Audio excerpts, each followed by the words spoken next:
What's going on, everybody? It's your host, the Sports Moose, coming at you with episode 13 of the Thunderdome Puckcast. Changing it up a little bit. We got new graphics, new color scheme, going with the bolts, white and blue, kind of leaving the pink out of it from the rest of our the Sports Heat brand. So we're gonna move over to kind of a more bolt-centric color. Hope you like the new logo as well. Keeping the Thunderdome, of course. Big lightning bolt over the dome. And our kind of electric script, Thunderdome Puckcast, over a big puck. Hope you like that. All that and much more going over the Metro Division today. Trade deadline talk. Oh no, the Bolts suck again? Question mark. And hot or not, and of course, going over the upcoming week. It's the home stretch, getting into March for the Bolts' last 17 or so games of the year coming up in March and the first couple weeks of April before we get to the playoffs. As we always do, and we got a new video as well. New intro video. Let's hit it. Hit that intro.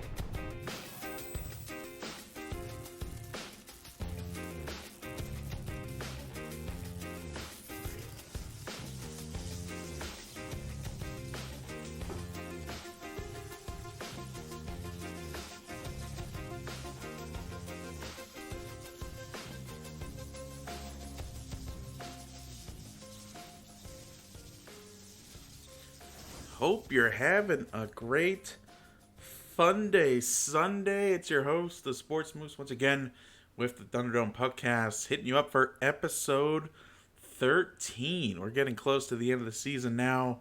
Happy March 1st. It's been a great day so far. It's Emrod's birthday. I'm not going to be able to join us. He's actually heading over to the Vipers game. Vipers and DC Defenders later on tonight. We'll have a full recap of that, of course, on our other show, The Viper's Nest, later this week. Again, hope you're having a great Sunday. Getting our weekly episode of the Thunderdome Puckcast, at least trying to be weekly. Trying to get better at that, dropping this every Sunday afternoon or morning. A little bit more into the afternoon today as we prep for another week of Lightning hockey. Let's go over the last week, kind of a tricky last week for the Bolts. But before we do that, of course, want to start off with the Metro Division check-in. And as we get into March, probably check in, might split it up Eastern-Western Conference maybe the next few weeks. And as really the home stretch hits in the end of March, kind of look over where everyone's at playoff positioning. The last couple episodes of the Puckcast, I was getting to the playoffs. And as we get into the playoffs, we'll probably do twice weekly shows, maybe after home series and away series, respectively. So, if we're getting to game 5, 6, and 7, we might do one after each one. So, should pick up the activity on the Thunderdome Puckcast getting into April as the XFL season winds down. So, we'll keep going with our shows. Let's get going now with the Metro Division check-in. And, of course, quick reminder before we move on, you see my Twitter handle down below, at Moose_TSH for the Sports Heap, and that's our mother organization. You can find the Sports Heap, that's our vlog channel on YouTube. Give it a quick search and you'll be able to find us and see all our shows nicely organized. Of course, you can always search for the Thunderdome Puckcast to find us on YouTube, but where you can find us while you're on the road, working out, trying to get to sleep, and just relaxing, listening to hockey podcasts. Find us on any of your podcasting platforms. That includes Spotify, Apple Podcasts, Google Podcasts, and even iHeartRadio, if you're using iHeartRadio for your podcasting platforms. All right. Finally, let's get to that Metro Division check-in. And, of course, some of the bigger stories coming out of the Metro Division. Ovi, this past week, I think it was leaving as late as last weekend, getting his 700th goal, putting him 8th place all time in the NHL. Truly an amazing accomplishment. I mean, he's a machine. I mean, how many games has Ovi lost due to injury? Maybe a handful every couple of seasons. Absolutely an absolute machine. Fully expect with a good. I think he could potentially get his 50 goals again this year if he can just keep that pace up for a year or two. I know we're gonna see the effects of age coming in. So don't be fooled. Jaromir Jagr was able to play to 45 or something crazy like that. So if Ovi, I know he takes care of himself. Give us a couple more years.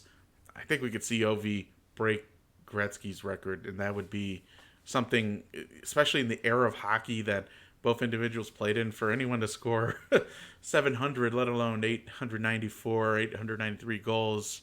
It's going to be an amazing accomplishment. It's just a shame that someone like Steven Stamkos, for instance, losing lots of games to injuries over time. If not, I could see him being nipping right on Ovi's heels, but and of course we'll talk about Stamkos a little bit as we get into the lightning section of our Thunderdome podcast. The "oh no, we suck again" portion. We'll talk a little bit about Stamkos' injury. But Metro Division check-in. Let's switch over to the second screen. So if you're on YouTube, you get the benefit of seeing what I'm seeing. If not, if you're listening to us on podcast, as we always do, we'll try our best to describe what is going on. And starting off with just a general overview, of course, standings-wise, big surprise, the Philadelphia Flyers shooting up those rankings that I'm pretty sure the last time we saw, 3 or 4 episodes ago, last time we were looking at the Metro Division, Flyers were nowhere near the playoff picture, so they've really taken this past month, made a big jump. They're up in second place, and don't look now. They are only 3 points behind the Capitals. 3 points. Caps have been, I don't want to say struggling, not playing their best hockey, I guess, but still leading the division basically from day one in the Metropolitan Conference division. Penguins have been standing steady there in third, up to second for a while. They've actually been struggling. They're part of our hot or not conversation later, holding steady at 80 points. The Islanders, again, playing pretty good hockey, and Columbus hanging in there. I think, whoever makes... This is going to be a very interesting push here in the latter part of the season, with Carolina loading up at the trade deadline. We'll talk about that. They are putting the chips in. I don't know if they think they can make a run to the playoffs. They were shooting off a couple assets here and there, so very much committed to making the playoffs for the Carolina Hurricanes. And then, of course, the Rangers and Devils kind of taking up the rear. Surprisingly, the Rangers have made a push. And again, we've talked about their 2 young stud goalies who are the heir apparents to Henrik Lundqvist. Lundqvist, I think, getting in some game action recently. Or maybe not. Always confused. I know he's number 40. I know I was watching some Rangers highlights, and I was always confused. Number 30. I think 30 is Georgiev, right? Or Gorgiev. He's been playing lights out, as well as their other young goalie. Names escaping me right now. Has been playing pretty well. Devils were big sellers at the deadline. Of course, one of those deals going to the Lightning, and they're hoping to reload coming up. Looking for, in terms of goals for and goals against, Eastern Conference standings, really the best goal-scoring team right now, not surprisingly, Capitals. And Jackets, really, really interesting. Among the worst goal-scoring teams in the league and in the Eastern Conference, and they're right in the thick of the playoff race right now. They believe would take the last seed, the last wild card, and they're second from the bottom in terms of goals for. My guess is they make the deficit up in goals against. And looking at goals against, of course, Boston Bruins, I think right now are in line to win the Jennings Trophy for least goals against, and there it is. Islanders at 175 and the Blue Jackets at 176. They are really getting some good goaltending from their boys and net rookies, and I want to say Korpisalo's back now. Penguins again have gotten great performance from Tristan Jarry, and now and then Murray has been playing pretty well. A little streaky, but it's been Jarry that's been holding it tight for the Penguins in goal. We're going to look a little bit more closely because I remember a couple episodes back when we did the Metropolitan division, I was really interested in the goaltending statistics for the Capitals. And they're middle of the road in terms of goals against. They're not terrible, but they're definitely straddling the line where most of the non-playoff teams are at. Of course, you'll see Toronto down here. They're lighting it up, and Austin Matthews among the league leaders in goals, which is really one of the reasons they're keeping the Leafs afloat in that third position in the Atlantic.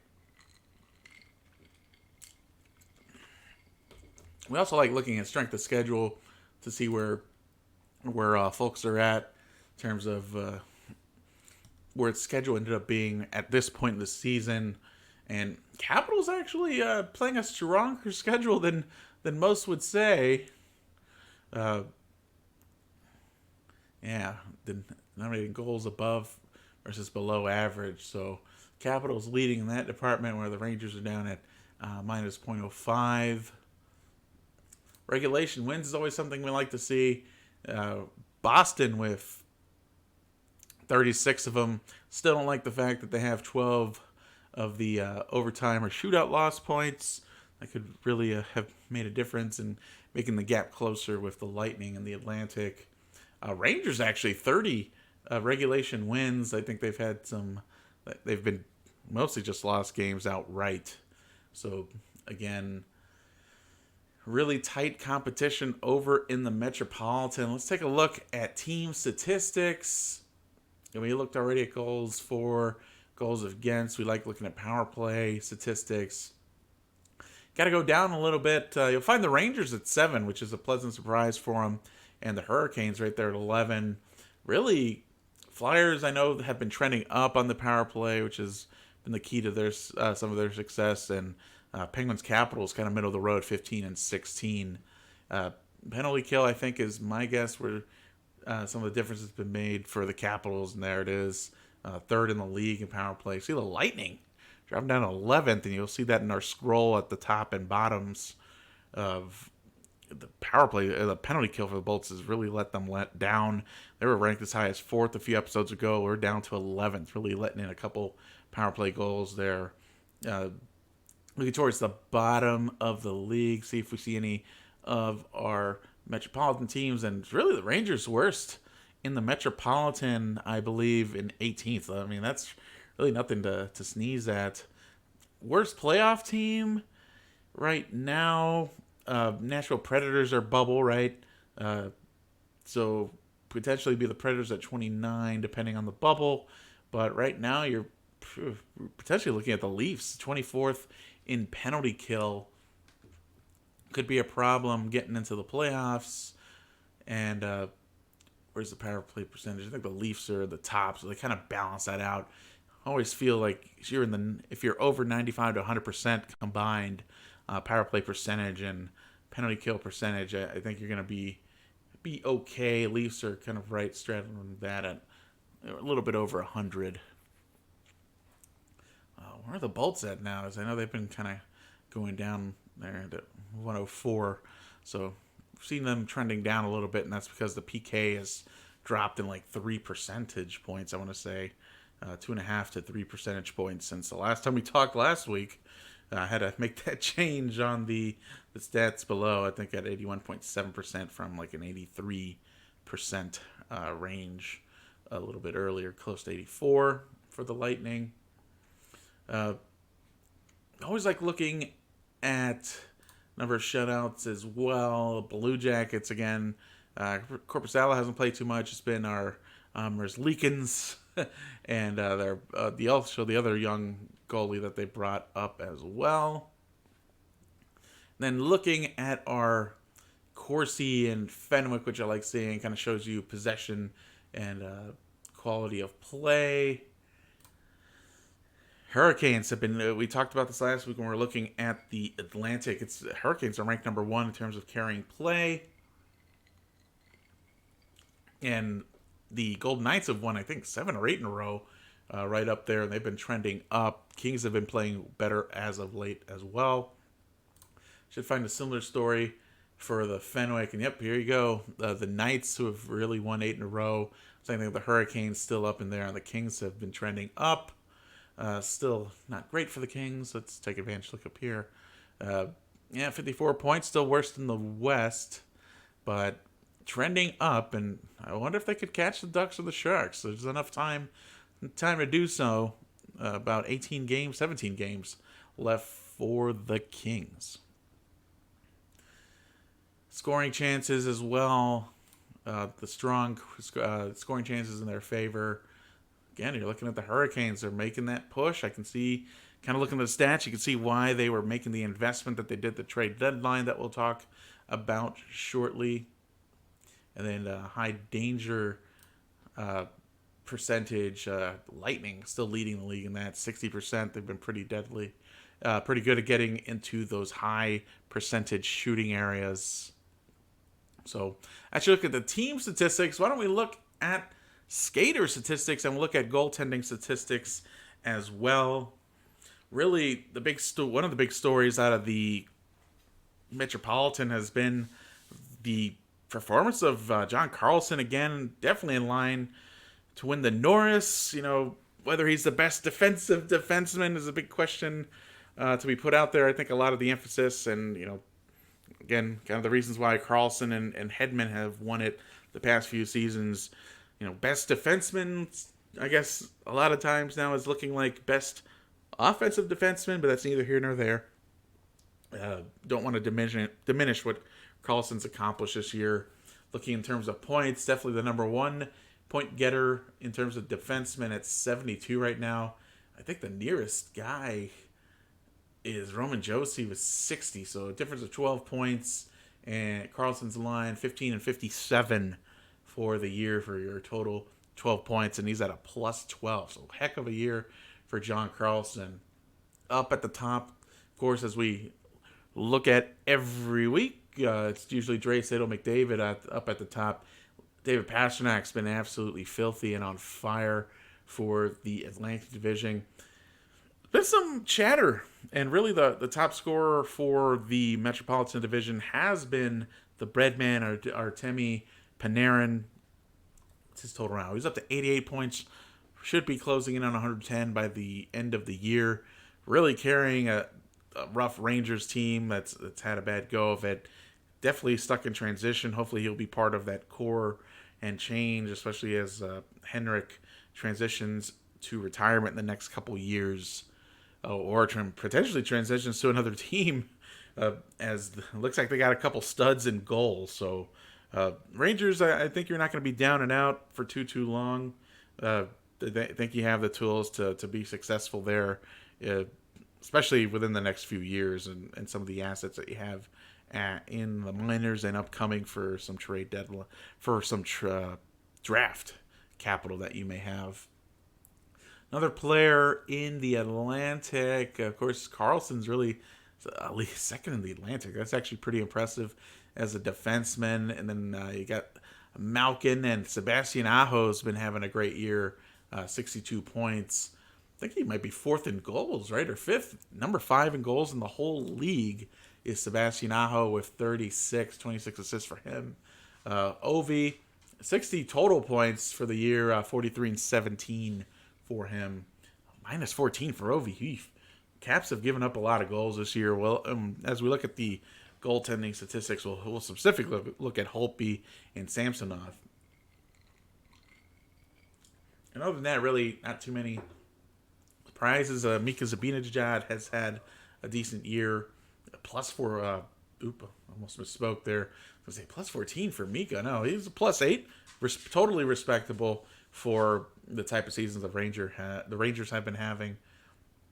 And then as we kind of go down, Jacob Vrana, TJ Oshie having acceptable years, and Brian Rust actually in the top 35 in goals and plus. Let's take a look at plus minus specifically. Ryan Graves leading the way, defenseman out of Colorado. I think Avs are going to make a push to get to that conference finals game at least. Panarin leading the way, the Eastern Conference and in the Metropolitan Division with 35 points. Dougie Hamilton, At 30, of course, lost to injury. So he was having, it's a shame. He was having such a great year before he was hurt. Nichushkin having a great year. Jacob Slavin, Brad Marchand, the usual. Sorelli and Pointer leading the way for the Bulls, 27 and 26 points respectively, or 27, 26 plus minus respectively. Always like looking at shooting percentage, related to the number of shots. Oshi's really 20% on 123 shots. That's pretty amazing. And in terms of our high volume shooters, no surprise, David Pasternak's up there. And really, not too many other individuals. Aho's up at 18.2%, and he's likely the highest performer. I'm not seeing Panarin up there. There's Panarin a little bit down at 16.5%. So just some food for thought in terms of statistics.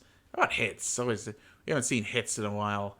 No surprise, Ryan Reeves leading the way, but Tom Wilson, big bad Tom Wilson, third in hits in the NHL. He's got to be up there in PIMS, right? Actually, kind of a slow year for Tom Wilson in penalty minutes. Not as high as I thought they would be. Barclay Goodrow, 84 penalty minutes. We'll talk about him in a little bit. And Nick Ritchie also. I think, who did Ritchie end up with Boston, right? So a couple teams in the Atlantic trying to get a little bit tougher as we go on. So that's kind of your look at the Metropolitan Division. Again, Carolina really making a push after the trade deadline, which we'll talk about shortly. And we wanted to look at the goalies, right? Let's go back. Let's look at the goalies really quick. We always lean towards the skaters. I know we love offense, but let's see if we can get to some goalie statistics. Let's go to the goalie leaders. Goalie leaders. Ovi's had 4 hat tricks in a game. That makes sense, right? It looks like Hellebuck over in Winnipeg's been facing a lot of rubber. He leads the league in saves, total saves. How about shots against? Carey Price actually is seeing the most rubber, right, with Connor Hellebuck. So let's take a look at goals against average and try to find Holtby and Samsonov. And Samsonov's actually recovered nicely. He's played in 25 games this year, going 16-6. Spelling Holtby looks like in 5 games or 4 games.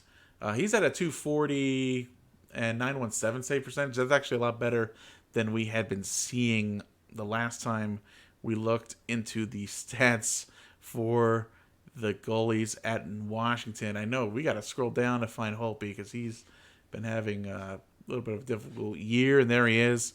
43 starts this year, 23-13 and 5, of course, but under a 90% save percentage, .897 for him, and a 312. Definitely not Holtby numbers. Definitely not Holtby numbers.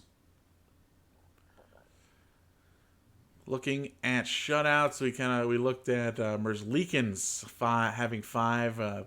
Big name for the Blue Jackets, and Mazarek and Reimer actually 3 each over in Carolina. So kind of a down year for goalies. Usually we're getting close to 8 or 9 shutouts. I think scoring has to be up a little bit. Kind of an impressive showing by Yaroslav Halak over in Boston. I'm keeping him in games. It looks like he started 28, which is pretty good. How many has... who started the most games in goalies? For goalies, no surprise, Carey Price is right up there. Bobrovsky and Vasilevsky are near the top of the league. So I think with Anderson, one of their pre-trade deadline moves was finding a replacement for Hutchinson, who couldn't save a beach ball in some games when Anderson needed a few days away. So again, no surprise. Holtby playing a little bit better, but still under 90% and over 3 goals against average. That could be an issue getting into the playoffs. And one last news story before we move on to trade deadline talk is New York Islanders. No more Barclays are playing in Brooklyn. Looks like the rest of the playoff games this year should be in the Coliseum. And next year, as they still await the completion of Belmont Park, they'll be playing in the Coliseum in any upcoming playoff games. Good to see the Islanders back on the island. It's in their name. They should have been playing on the island all along. All right, let's quickly go through trade deadline talk. Not too many big surprises from the Lightning. I'm not going to harp on it. If you kind of went off on Twitter a little bit on what we thought on some of the moves, of course, Blake Coleman, kind of an okay move, and then getting a little bit tougher with Barclay Goodrow. I don't know. Let's take a look at the stats. They always, Blake Coleman would get another year of contract, which is good. So not a pure rental. Has yet to play a full 82-game season. Got close a couple the last 2 years at 79 and 78 games. So losing a couple games. Devils weren't great last year, but had a big minus 19. I don't know if part of that was having a bigger role, trying to have a bigger role. 71 penalty minutes last year, along with that minus 19 with only 36 points. 22 goals. I'd take a 20-goal scorer, right? Especially when we're likely going to have to move on from Killorn and or Johnson in the next years to avoid cap Gedden, I guess, that should be coming on, especially with having to pay some of our other younger players like Cirelli, who's going to be a stud.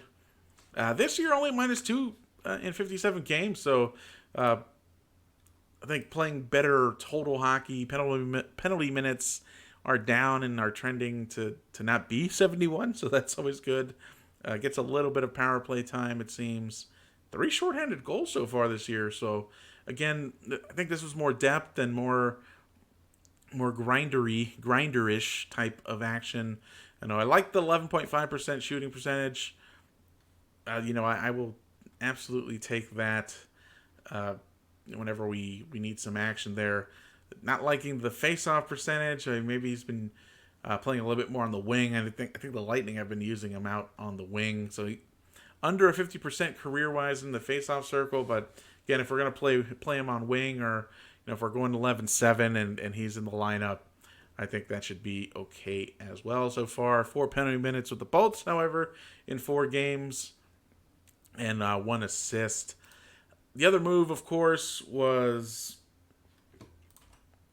Barclay Goodrow. Kind of not a household name coming out of San Jose. Again, another first-round pick heading over the Sharks' way. We did get a third in this, so a little bit of draft capital back. Then again, our picks are likely going to be in the mid to high 20s, so it's not necessarily someone who's ready to hop in the NHL next season anyway. So I think I don't want to overblow that we're blowing first round picks like they're candy or giving them away, but still, always kind of from a marketing standpoint, it's always a big shock headline. Bolts trade away a first round pick for someone you may have never heard of. And I like the grinding here. I think kind of comparable to Patrick Maroon. High on the PIMs this year, though. On the penalty minutes, 80 so far, and then another 4 with the Lightning. We've only had him for 3 games. So, again, the risk there is giving up some power play time, especially with the way the penalty kill has been playing lately. We want to minimize that as much as we can.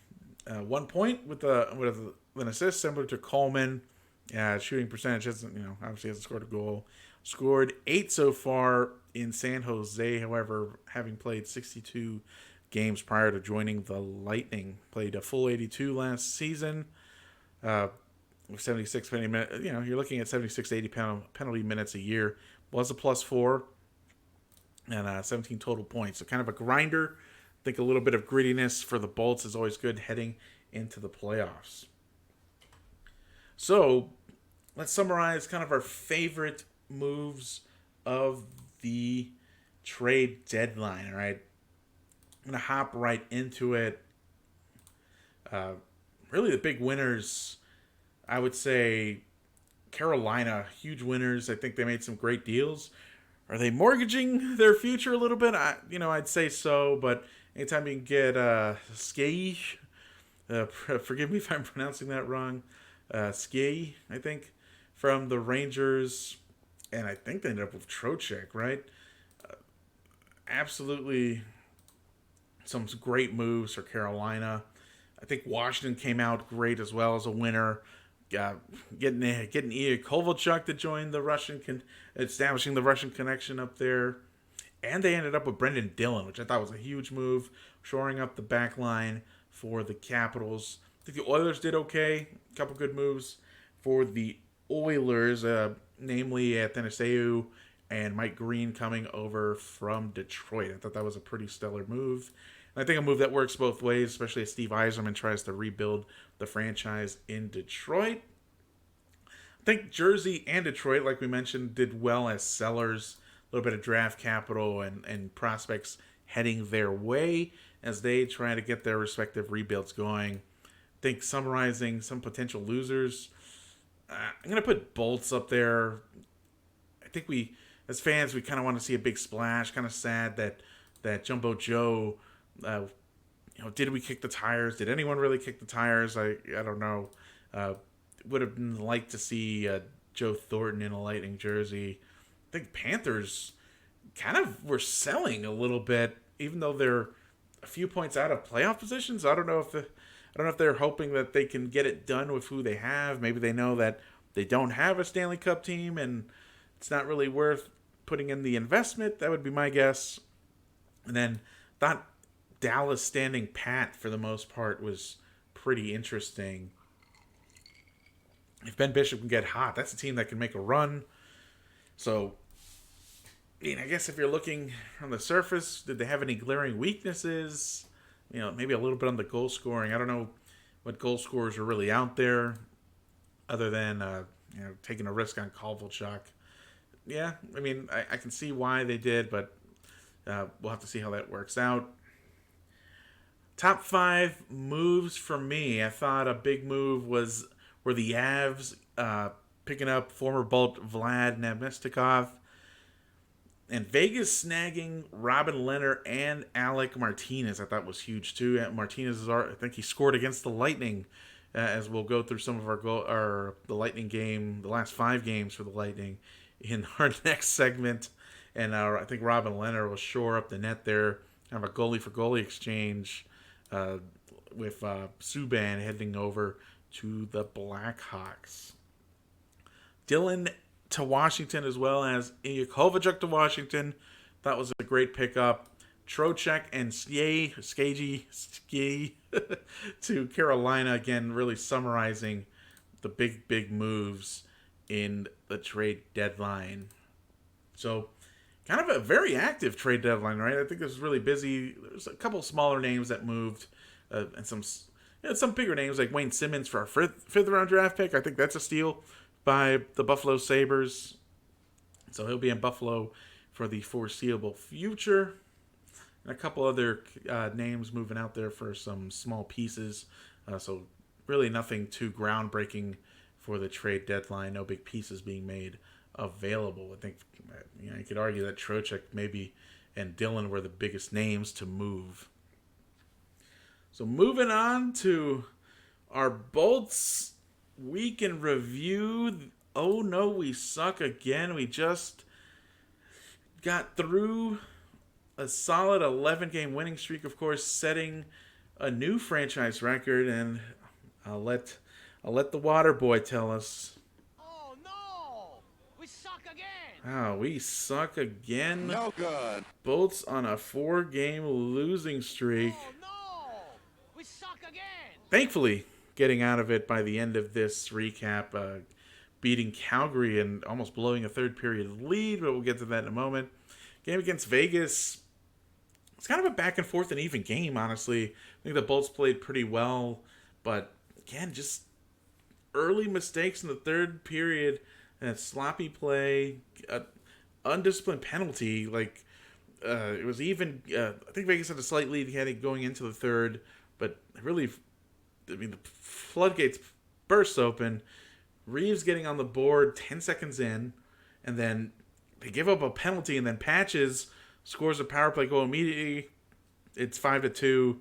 Bolts get a power play goal back in the last 2 minutes, but that was all she wrote. I mean, it's, again, sloppy play in the third period. Really not liking what we're seeing in the third period, and that's going to be a theme in these games coming up.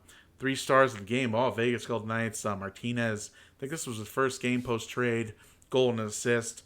Mark Stone's had a pretty solid year for the Knights, and Patches, we talked about him, I think last week the episode before when we were covering the Pacific. He's been definitely a surprise over in Vegas. Hits were even. Slight edge in faceoffs to Vegas. Penalty minutes even, and then shots. Vegas out shooting the Bolts 33-27. Pretty sure Vassy got the start in this one. And this was away right there. I think the Bolts were in the midst of another Western road trip. They took the California teams a few weeks ago now. Big win in Colorado and swinging through Las Vegas and Arizona and Glendale. So that's right. It was Vassy in net. 28 saves, 33 shots, and faced a hot Marc-Andre Fleury. 24 saves on 27 shots for him. So a little bit of a loss there, coming off a big win against the Avalanche night or two before. Jump over to Phoenix. Bolts getting on the board early. Looked like it was going to be a great game for the Bolts. And then the wheels fell off quickly into the at the end of the first period. Goals by Connor Garland and Clayton Keller to close out the period. We were looking at going into the first intermission up 1-0, solid game played, and then gave up 2 quick goals within 50 seconds, getting into the intermission, and all of a sudden it's 2-1. Bolts give up a power play goal to Carl Soderberg, 3-1. A little bit of an effort, goals in under 2 minutes by Palat and Point to tie up the game. And then really the backbreaker, less than a minute later, Taylor Hall setting up Brad Richardson for only his 5th of the year, and Arizona then once again takes a 1-goal lead into the third period. And then here come the 3-goal onslaught. Clayton Keller scoring midway through the third. Another power play goal given up by the Bolts PK unit. Connor Garland with their 2nd of the night. And Derek Stepan closing it out. It was 7-3. Vassy giving up 7 goals on 41 Arizona shots. Bolts only mustering up 30 shots. And, only 1 penalty for Arizona. Bolts going 2 for 4 on the PK. Not great at all. Connor Garland had a 4-point night, 2 goals and 2 assists. So this was really a clunker. But it seemed like we strung together a couple clunkers after the Arizona loss. Bolts return home to play the Leafs. Opportunity to put some more distance between them and the third place team in the Atlantic. Again, we do well coming out to such a good start in the first period. I want to look up the stats of how often we've scored first this year, because it's got to be more than 50% of our games. Probably more than 60% of our games. Cooch getting his 30th against the Leafs.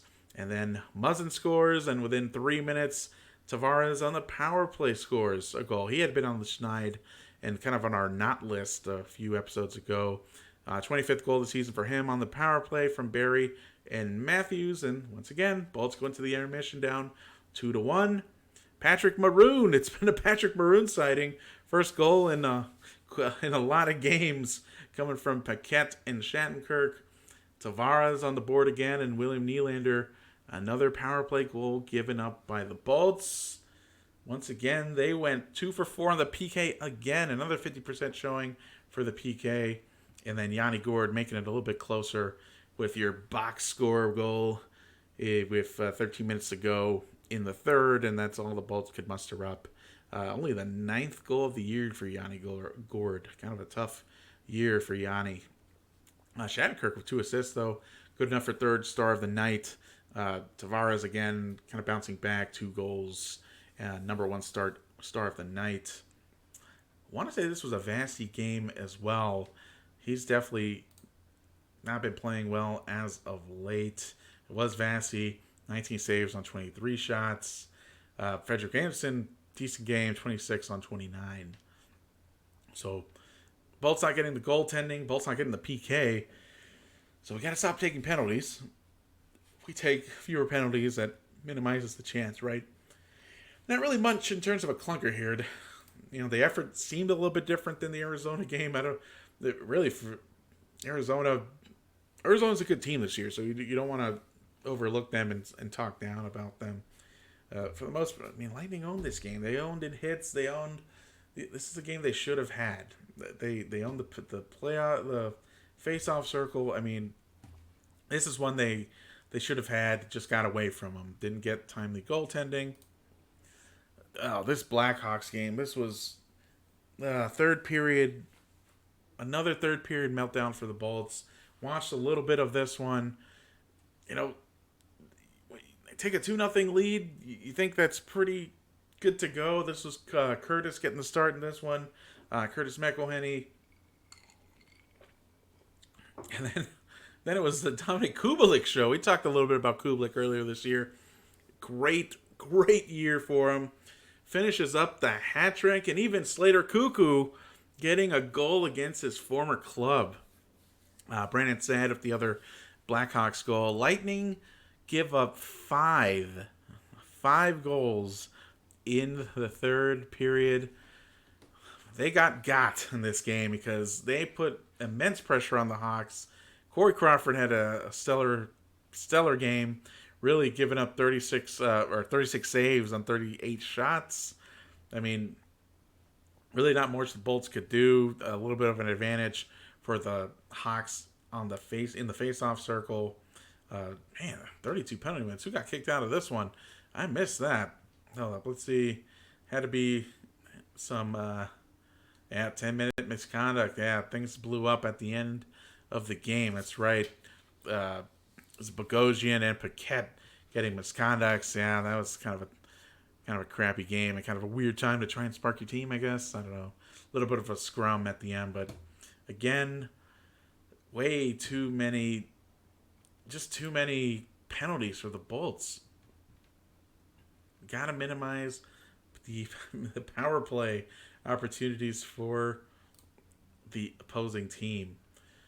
Yeah, 6 power plays. 1 out of 6. I guess we're at 83, our usual percentage. So, but Bolts power play also kind of going down 0 for 5 on this one. Ooh, just noticed I haven't been changed to the teams on the graphics. Sorry if you've been watching on YouTube. Got a big Vegas logo the whole way. So here's your Coyotes logo. Here's your Leafs logo if you're looking on. And here's your Blackhawks logo. And then closing us out, finally, bringing an end to 4-game winning. When's the last time the Lightning lost 4 games? Is that the Columbus series? Maybe it was the last time the Lightning have lost 4 games in a row. Last playoff series. This was a solid game. Kind of really putting it together and holding on to the lead in the third. So a little bit of a better effort. Johnson finally getting a goal up to 14. Palat on the power play. And Yanni, number 10 for him. This, of course, being the first game without Steven Stamkos. And after the announcement that he's going to be out for 6 to 8 weeks. Huge loss for the boys. You got to find a way to make up probably at least 10 goals the rest of the way. So someone's going to have to step up. And curious to see who it is going to be. Killer getting closer and closer to 30 goals. I'm still hoping he gets there to 30. And then Moynihan making it close in the third period, scoring with about 2 minutes to go, 4-3, and that's as close as they got. So kind of giving up a 3-0 lead to get to 3-2. Thankfully, we were able to get a goal quickly after the Lindholm goal brought Calgary 3-2. Vasi started this one? Yeah, Vasi started this one. It seems like Curtis has been starting a couple more games lately. Maybe a little bit of load management by Mike Cooper as we get closer to the game. It's a pretty good matchup. Rittich and Vasi, kind of a low activity day for him. 18 saves on 21. Bolts putting 33 on Rittich with 29 saves. So that's kind of our look at Oh No We Suck Again, the week in review. Let's close up tonight with Hot or Not. And then, of course, our upcoming week. A really interesting upcoming week for the Bolts.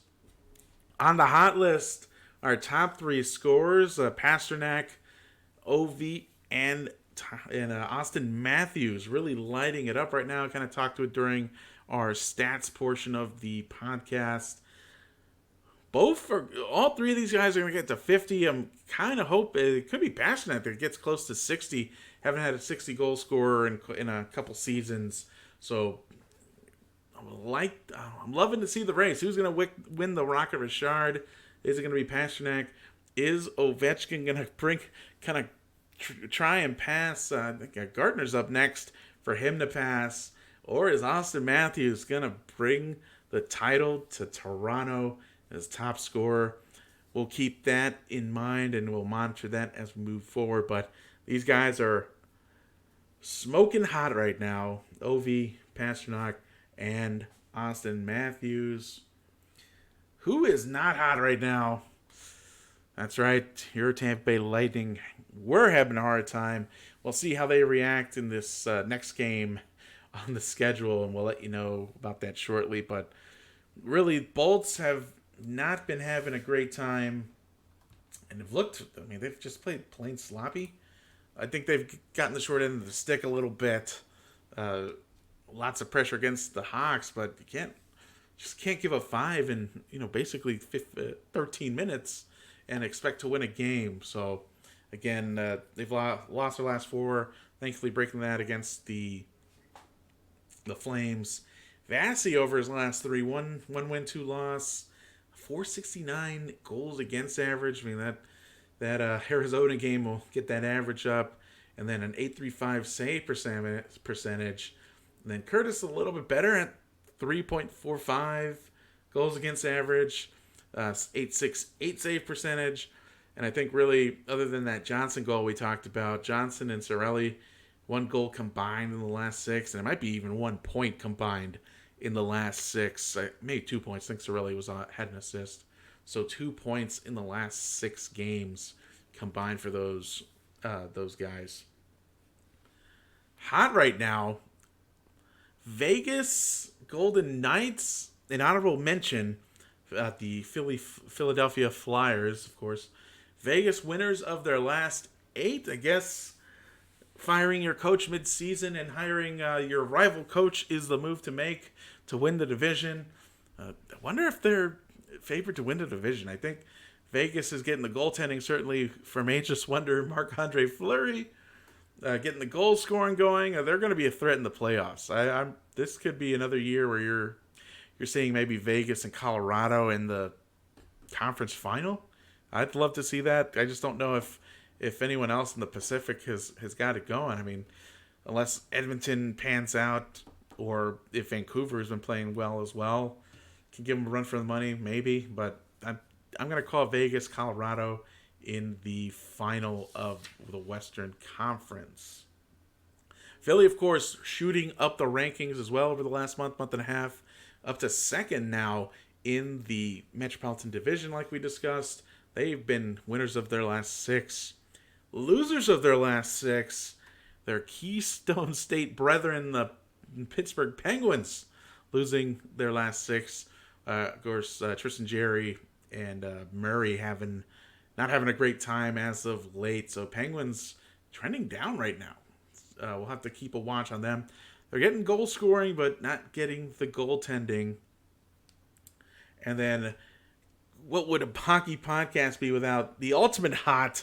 Of course, David Ayers using the e-bug rule, the emergency backup goalie. First time we've had that happen in a couple of seasons, and he was the first one to actually win the game. Usually it's either already in a lost cause or the team is ahead and he doesn't have to earn the win. Ayers is the first emergency backup goalie to win. I hate that this is being debated to take it out of the game. I think logistically it probably just... I think it's weird that he could have technically played for either team and is on the Marlies payroll, I think, as a Zamboni driver. So, again, kudos for him for for giving it his best effort, he made 10 saves, right, against the Maple Leafs, who will forever be the trivia answer for who's the only team to lose to an emergency backup goalie. Answer, Toronto Maple Leafs. So, again, just an amazing sight to see whenever a 42-year-old Zamboni driver can throw on the pads and play with the likes of Austin Matthews and make some stops. I think that brings us to the end of our episode. The road ahead for the Bolts, it's a daunting one. 2 games against the Boston Bruins. These are the big ones. This is what we've been waiting for. Gets a couple 4-point games, 4-point swings, if you will. I think we got Boston at home, Montreal at home, who's been playing well as of late, and then we're on the road heading over to Boston and to Detroit, who always plays us tough, despite their record. So we'll summarize those games next Sunday on episode 14 of the Thunderdome Puckcast. Hope you had a great time listening. Again, don't forget, always get at me at Twitter, at Moose, like the animal, _TSH for the Sports Heap. And then you can always find us on YouTube at the Sports Heap. That's our channel where you can find all our pre-recorded and live videos. And always find us while you're driving around, showering, sleeping, whatever you're doing, working out, on your podcasting platform of choice, Google, Spotify, Apple, and iHeartRadio. Just search for the show. We're usually within the first couple shows of any of the keywords. If you look up Thunderdome Puckcast, you'll see a couple lightning shows, and you'll see us with our new logo and color schemes. Make sure you're looking for that blue, white, and black cover for the Thunderdome Puckcast. It's been great. Appreciate you guys. Make sure to give us a like on the video and get at us on Twitter. Always good to follow us. And my Emrod, you've seen his handle down below in the pink. There it is, at Emrod_TSH. It's been the Sports Moose with the Thunderdome Puckcast. Have a great rest of your weekend. We'll see you next week. And go Bolts. Take care.